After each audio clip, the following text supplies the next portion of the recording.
Welcome to Prime News. Now look at the headlines. Controversial consultant S N Bhobe no more a favourite of Goa government. GSIDC to stop assigning fresh projects to Bhobes. Third party to check and clear ongoing projects.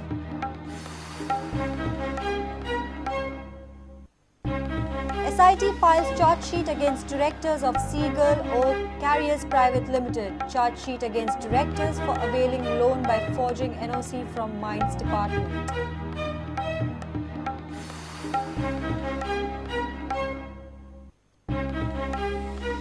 ESG not transparent in floating tenders for IFFI set designing. Scam in upgrading Shyama Prasad Mukherjee Stadium as IFFI inaugural venue alleges Congress.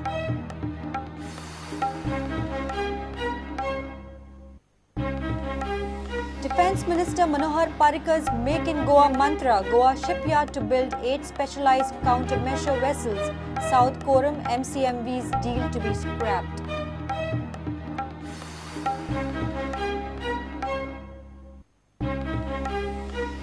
Mumbai City and FC Goa play out goalless draw in ISL. Mumbai stay in 5th while FC Goa occupies 2nd last place.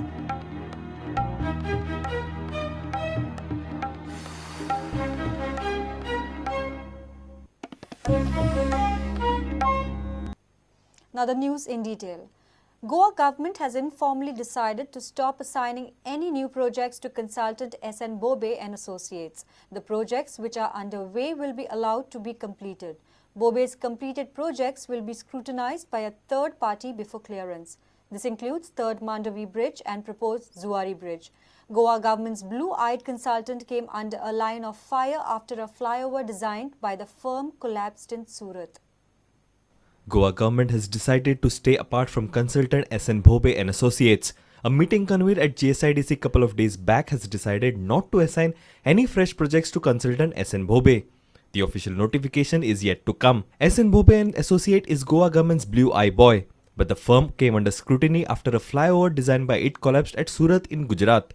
Following this development, the Goa government has decided that no fresh projects to S N Bhobe and Associate by Goa government.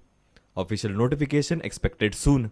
Consultant Bhobe will be allowed to complete the projects in hand. S N Bhobe currently working on 3rd Mandavi Bridge and new Zuari Bridge. Government decides to engage third party to scrutinize pending works of S N Bhobe consultants. GSIDC decides to come out hard against controversial consultant in their special board meeting. Meeting held few days back to review projects handled by S N Bhobe and Associates in Goa. Skeletons have started tumbling out of the cupboard one by one after a flyover designed by controversial consultant S N Bhobe collapsed at Parley Point in Surat, Gujarat. Flyover was under construction when it crashed down. Surat municipality thereafter suspended all the projects handled by S N Bhobe and filed a case against the firm to blacklist him. Sources confirm that Surat police has issued arrest warrant against S N Bhobe's officers. All other projects ongoing in various states under S N Bhobe's consultancies are now under scanner. Bureau Report, Prudent. Special investigating team of Goa Police has filed a charge sheet against directors of Seagull Oak Carriers Private Limited. Charge sheet has been filed before Vasco JMFC Court. SIT has charged Director Remington Antau and Mohammed Usman Sheikh for forging the documents in order to avail loan from a nationalized bank. SIT has found that accused directors forged no objection certificate pretending it to be issued by Mines Department to stock around 80,000 tons of iron ore. Special investigating team of Goa Police on Monday filed a charge sheet against accused Remington Antau and Mohammed Usman Sheikh before the Vasco JMFC Court. Both accused are directors of Seagull Ore Carriers Private Limited, a mining trading company. In the 285-page charge sheet, SIT has named 15 persons as the public witnesses.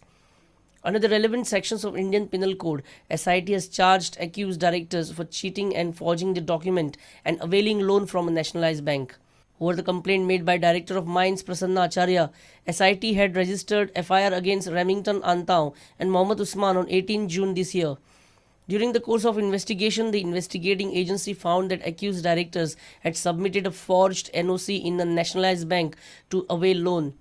Through the fake NOC, accused directors had claimed that Mines Department had permitted them to stock around 80,000 tons of iron ore. SIT had arrested Remington Antau and Mohammed Usman, but both were released on bail. This is the second charge sheet filed by SIT related with the mining scam. Reporter Mukesh Kumar for Prudent.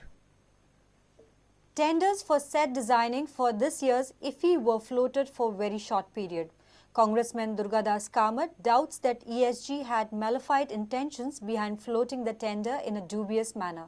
Last year, IFI's hanger was of 1 crore rupees. This year, the upgradation at Shyama Prasad Mukherjee Stadium for IFI inaugural is costing 1 crore rupees. Durgadas Kamath doubts gross financial irregularities. He alleged ESG is tainted with scams and body is not even replying to RTI queries. He has even assured to come up with some more exposures in next few days. Our artist Sushant Tari was selected by Ministry of Information and Broadcasting for setting up as a set designer for the film festival. The ESG has come out with a tender almost for the same work on 16th of October and 15th of November. And the tender has been removed with a very short notice of last date of submission of bid. So it clearly shows there are malified intentions and there are financial irregularities. There has been undertaking been taken from some of the artists saying that तुम्ही ह्या अमाउंटाक settle Karat. The last year the hangar was set up just adjacent to the Kala Academy. It costed about just about 1 crore of rupees. And sources within ESG has revealed to us that worth crore of rupees upgradation has been done. For what? Either you are going to retain this as a stadium or auditorium. That is the first question mark. And what is the meaning in upgrading the Shyama Mukherjee Stadium in ESG? The RTI replies are not been replied. We have been sending RTIs in different names.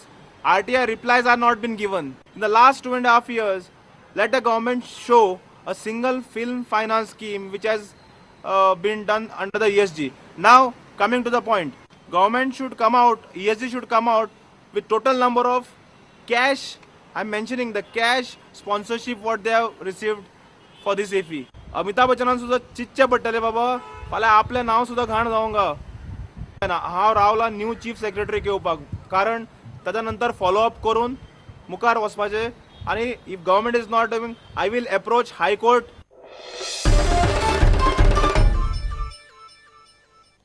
Radha Timlok, who is at present caught in the black money tangle, is likely to be present before the Enforcement Director on Tuesday. Enforcement Director has asked Radha Timlok to submit all the details of her business transactions from 2006 to 2012. Radha Timlok, who runs Timlok Private Limited, was in the news recently after her name was revealed by the central government for having an overseas bank account. Enforcement Director is investigating the money laundering angle in the illegal mining case.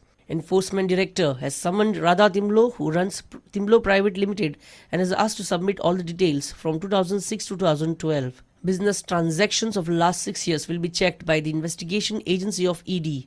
Sources in the agency said that Timlok would be grilled on issues related to under-invoicing of iron ore exported by her company.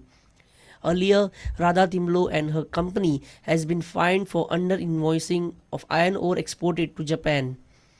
Reporter Mahesh Ghadi for Prudent. It's time for a short break. Stay tuned.